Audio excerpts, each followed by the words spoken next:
bienvenue sur Astroéthique. Je suis ravie de vous retrouver pour une nouvelle astro-interview en compagnie de Patrick Gianni. Bonjour Patrick, comment allez-vous? Bonjour Sandrine, je vous remercie de m'avoir invité, je vais très bien et je vois que vous êtes radieuse, vous aussi ce matin. Oui, tout à fait, merci. Merci beaucoup pour le compliment.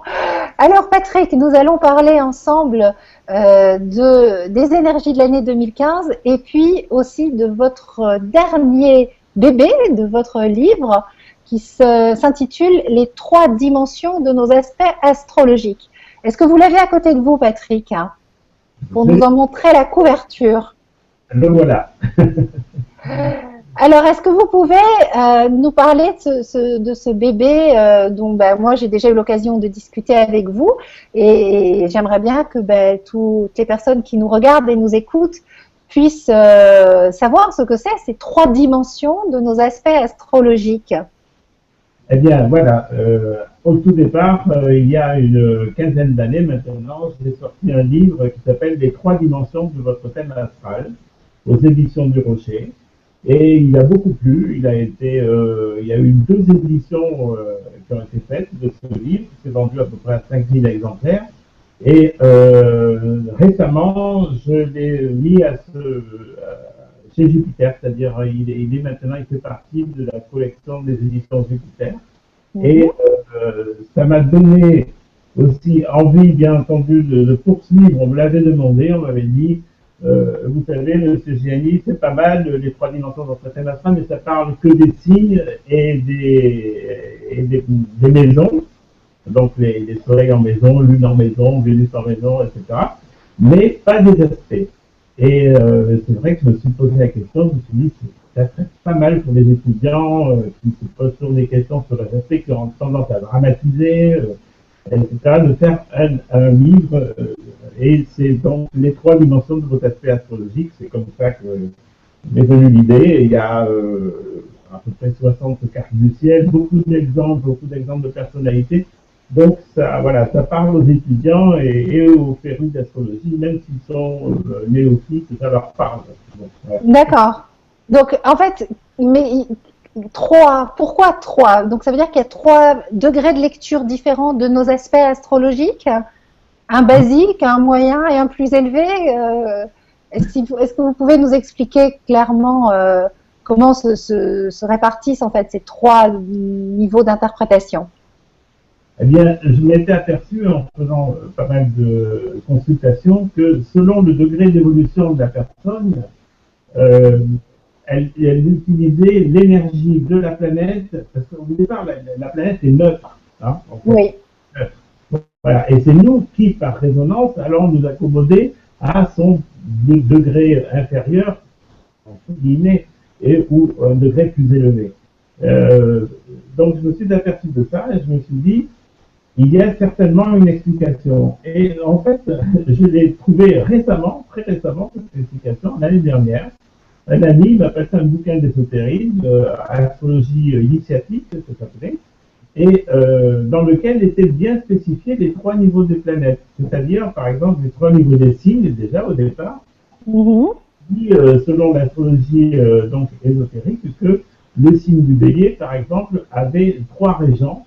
Et c'était donc le premier niveau, c'était Mars, bien entendu, pour le côté agressivité, pour le côté dynamisme, risque tout, comme sont les béliers, hein, vous les connaissez. Oui, oh, oui, oui, j'en connais quelques-uns.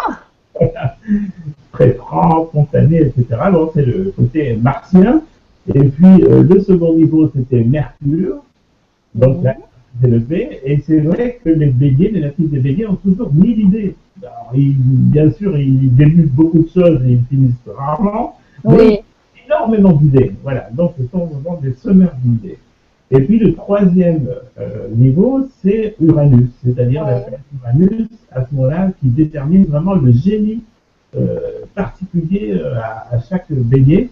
Et c'est vrai qu'il y a des béliers vraiment géniaux. On peut le voir parmi les artistes aussi, bien sûr, parmi les béliers que l'on connaît. Et quelquefois, ils sont géniaux. Voilà. D'accord. Donc en fait, l'idée donc de ce livre, c'est de savoir en fait qu'on peut se brancher à différents niveaux, à différentes énergies, et que ça peut être intéressant, par exemple, de se brancher sur l'énergie d'Uranus, c'est ça? Oui, tout à fait. Bah, en étant, bon, bien sûr, un Verseau va être branché directement. Naturellement. Ah, voilà. Mais certains signes, bien entendu, qui vont être plus sensibles à l'énergie de Neptune ou de Vénus ou même du Soleil. Bon. D'accord. Mais donc là, on parle des signes. Et dans votre livre, vous développez bien les aspects. En fait, c'est qu'on a trois façons différentes possibles de vivre nos aspects de naissance, en fait. Et donc, il n'y a pas de fatalité. Voilà. Hein, si on prend par exemple une conjonction Vénus-Mars, hein, Oui. Vénus c'est l'amour, l'attachement, Mars le désir, hein, le principe de l'homme, donc Vénus-Mars, on sent bien que c'est le couple qui est en question. Et le niveau le plus basique de Vénus-Mars, c'est souvent des amours tapageuses, orageuses, Oui. les L'amour vache. oui, voilà. Et le deuxième niveau, c'est la passion. Hein. Il y a une Oui. formidable attraction entre les deux êtres. Vénus et Mars s'accordent vraiment formidablement sur le plan physique. Mais passion, ça signifie aussi souffrance, quelquefois. Hein. Mhm. Alors que le niveau supérieur de Vénus et Mars, comme je le dis dans le livre, les trois aspects de vos aspects astrologiques, c'est vraiment le partage des énergies féminines et masculines. Yin et yang, on se complète. À ce moment-là, les gens peuvent se compléter, les personnes peuvent se compléter parce que le yin de l'un va nourrir le yang de l'autre. Donc l'aspect féminin, masculin, tout cela, ça s'équilibre. Et voilà donc l'aspect positif. D'accord. Et on est bien d'accord, Patrick, que ça, c'est un choix conscient, comme vous le disiez tout à l'heure, c'est selon le degré d'évolution de la personne, que l'aspect va se vivre de telle ou telle façon, mais tout le monde peut décider, faire ce choix conscient, d'atteindre le degré le plus élevé d'évolution ou de lecture de nos aspects astrologiques, en fait. Oui, enfin, tout le monde, c'est pas encore, parce qu'on n'est pas encore à la C'est clair. Mais monde. ceux qui nous écoutent. C'est un peu, voilà, au moins ceux qui nous écoutent et pas mal de gens, même s'ils ne sont pas branchés astro, Oui. il y avait des personnes qui avaient cette conscience-là d'utiliser les énergies planétaires, et pas que les énergies planétaires, bien sûr, de façon consciente pour les intégrer vraiment à leur soi. Hein. Et on se rend compte à notre époque où l'évolution est très puissante et ça s'amplifie de mois en mois, on le voit, hein, les consciences s'ouvrent, les cœurs s'ouvrent aussi, heureusement, et ça fait très plaisir parce qu'on se rend compte que là, il y a cette possibilité de passer à un niveau supérieur de conscience, donc d'exploiter vraiment les énergies planétaires à leur maximum. Et ça, À leur maximum. Ça fait partie du changement de paradigme et du degré de ce basculement, de ce saut quantique de la conscience et de l'intelligence qui est en train de se faire et qui se manifeste de plus en plus, en fait. tout à fait. C'est exactement. Donc, votre livre, il s'inscrit dans cette lignée, en fait, Patrick. Ah oui, ouais, c'est vrai que bon, j'avoue que je suis un astrologue qui dérange un peu quelquefois, mais maintenant, bon, je pense que les gens sont prêts à utiliser l'astrologie vraiment en tant qu'outil personnel de Oui. développement. Hein. Les planètes, vraiment, ce sont nos meilleurs conseillers si on est avec elles justement à un niveau supérieur. Parce que là, elles ont beaucoup à nous apprendre. À nous apprendre.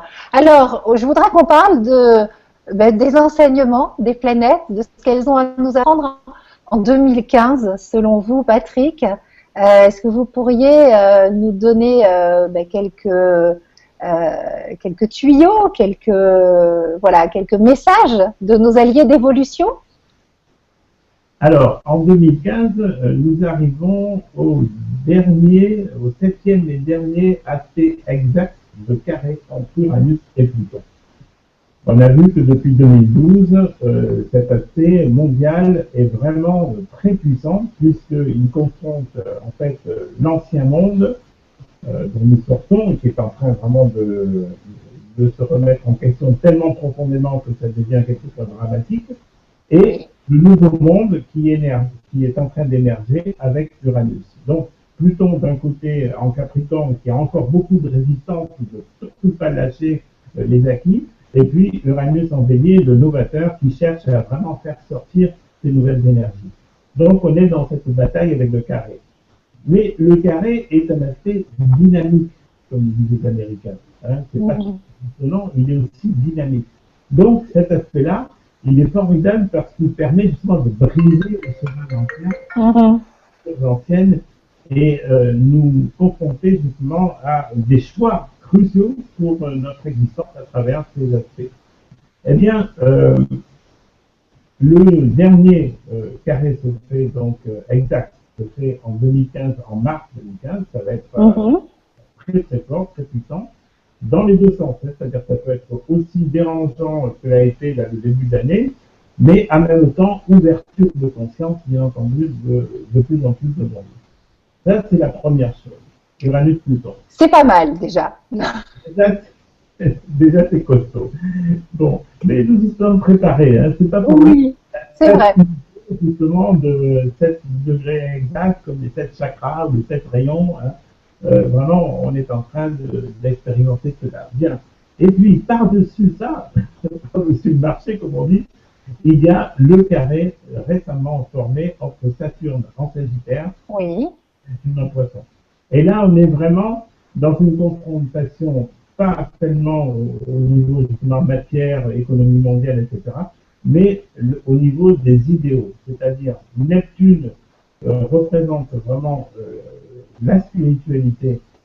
Il est dans son signe, le Poisson, donc, la spiritualité, mais sans dogme. La spiritualité telle que la vivent maintenant les gens qui commencent à se poser des questions sur leur vie, c'est-à-dire une spiritualité sans dogme, sans rite, sans règles, etc. Et puis, de l'autre côté, Saturne en Sagittaire vient mettre de l'ordre justement dans les religions déjà existantes, en leur demandant finalement de s'adapter à cette nouvelle spiritualité. Et c'est pas facile, c'est un carré, c'est dissonant. Oui, c'est là que toutes les personnes qui sont dans la peur, dans l'ego, dans la séparation et vont bloquer l'évolution, le processus d'évolution en fait. Voilà. Et il y a une forme d'intégrisme dans un sens comme dans l'autre. Oui. Attention à tout cela, c'est ce que nous avons vu en début d'année. Oui. J'ai bon espoir que finalement, au bout de ça va durer jusqu'en 2016, hein, ce carré-là, plus ou moins. Donc, au bout de 2 ans, je pense que nous aurons à la fois compris comment utiliser ces énergies-là de façon consciente et pacifique, n'oublions pas. Et puis, qui aura vraiment changé complètement les donnes. Et voilà, la nouvelle Terre doit enfin prendre son envol. Prendre son envol. Moi j'ai bon espoir également et j'aime beaucoup ce que vous dites sur l'aspect dissonant, parce que c'est vrai quand on écoute les prédictions, hein, et je dis bien prédictions pour le coup de certains astrologues et qui parlent de carré comme d'aspect dissonant et qui annoncent des catastrophes et des cataclysmes, je vois vraiment pas l'intérêt. J'aime beaucoup cette notion d'aspect dynamique, évolutif, et je vous remercie de l'énoncer, de le partager, parce que je pense que c'est vraiment vers là qu'il faut aller. C'est là où se situe l'intelligence et la vraie astrologie qui nous sert à grandir, à évoluer et non pas à prédire l'avenir. Oui, tout à fait. Et vous savez, l'astrologie est sous la gouvernance d'Uranie. Hein, oui. La science d'Uranie, on l'appelle, et donc c'est une science uranienne. Donc écoutons plutôt Uranus. Tout à fait. Bon. En Bélier, en plus, pour nous dire, on rénove tout ça, et je vois l'engouement, notamment chez les jeunes, ça me fait vraiment plaisir de voir tous ces jeunes qui se passionnent de nouveau pour l'astrologie, parce que j'avais l'impression qu'on était tout seul, là, les vieux de la vieille, comme on dit. Ben non, là, il y a vraiment un réel engouement, ça me fait vraiment plaisir. Oui, tout à fait. Moi, je le vis et je pense que vous le vivez également sur votre page Facebook, Patrick. Tout plein de partages et tout plein de personnes qui comprennent que le véritable but de l'astrologie, c'est l'élévation, le développement personnel, la prise de conscience et qu'on peut vraiment utiliser l'astrologie pour pour grandir et pour avancer sur le chemin, en fait. Oui, tout à fait. Et j'ajouterais que sur Facebook, par exemple, ou la plupart des réseaux sociaux, on voit de plus en plus des analyses de nouvelles lunes, de pleine lune. Il y a des gens qui abordent l'astrologie maintenant de façon intuitive, finalement. Oui, extraordinaire. J'aime beaucoup. Voilà. C'est merveilleux. Et il y a des choses, voilà, ben, c'est tout à fait Uranus, hein, c'est intuition. Alors Patrick, vous faites également des conférences. J'aimerais bien, si vous les avez en tête, que vous nous annonciez vos prochaines conférences, parce que moi j'ai eu la chance, la joie, de participer à l'une d'entre elles, de venir vous écouter. C'était à Marseille. J'avais adoré, j'avais passé un délicieux moment. Et donc, ben, je sais que vous allez aller sur Lyon, sur Lille, sur Bordeaux. C'est bien cela? Oui, alors tout d'abord, il y a Bordeaux bientôt, puisque c'est le mois prochain, c'est le 21 février à Bordeaux. D'accord. Ensuite, il y a le 21 mars à Nice, ma ville natale. Alors, Ah, ça va être un rendez-vous sympa. j'ai remarqué que dans mes transits, c'est le sud qui passe sur la Lune, donc voilà, c'est un retour. Génial. Retour aux sources. Ensuite, il y a le 4 juillet à Lille. Oui. Voilà, une ville que j'adore. Et Oh, puis, c'est par chez moi, ça. C'est dans le nord, c'est pour ça. vous voyez, et ensuite, il y a encore au mois de novembre, mais je n'ai pas encore vraiment les précisions, mais ça va être à Lyon. D'accord. Bon. Eh bien, pour avoir plus d'informations, bien sûr, on va sur votre site, gianni.fr, c'est bien ça? Voilà, sur gianni.fr, vous avez toutes les informations sur les conférences, les détails, comment contacter les personnes. Et pour acheter votre livre? Et aussi, vous pouvez le commander sur mon site directement, les livres, les livrets que j'ai écrits, il y a tout ce qu'il faut. Il y a tout sur votre livre. Et bien sûr, on peut vous suivre sur votre page Facebook. Aussi. Vous êtes très actif, en bon uranien que vous êtes finalement, Patrick, c'est ça? Oui, je crois que je suis un taureau, mais iranien. Oui, je pense effectivement. En bonne uranienne, je ressens bien toutes ces énergies. Mais écoutez, Patrick, je vous remercie vraiment de tout cœur. Et ben, je vous souhaite, je vous souhaite encore une belle année 2015, ainsi qu'à tous nos auditeurs. On est encore en janvier, on peut le faire.